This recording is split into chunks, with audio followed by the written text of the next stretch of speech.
Hello, moi c'est Tamara, j'ai 27 ans et j'ai tout fraîchement rejoint l'équipe de Néovision en tant qu'ingénieur R&D et expert IA. Ce que j'ai fait pour en arriver là, j'ai commencé par un cursus de classe préparatoire maths sup, maths spé, suite auquel j'ai intégré une école d'ingénieur Felma, où je me suis spécialisée dans leur filière biomédicale, où j'ai pu étudier plein de choses. Ensuite, j'ai réalisé un semestre d'échange à l'EPFL, où j'ai pu commencer à appréhender des concepts concernant l'analyse de données, le machine learning, et c'était mes premiers débuts en IA.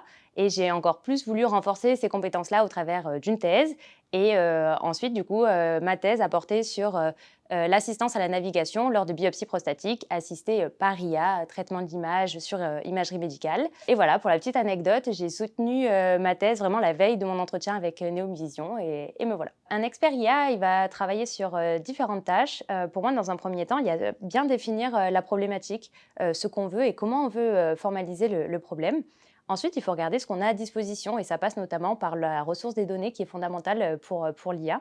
Une fois qu'on a vérifié et structuré nos données comme on l'entendait, à ce moment-là seulement, on réfléchit à la solution IA qui est la plus adaptée et la plus pertinente dans tout ce qu'il y a d'existant. Donc pour résumer, un ingénieur IA, c'est vraiment celui qui va trouver la solution la plus pertinente et la plus adaptée à une problématique en fonction des données qu'il a à disposition. C'est vrai que les femmes, elles ne sont pas beaucoup représentées dans le domaine de l'IA et c'est dommage.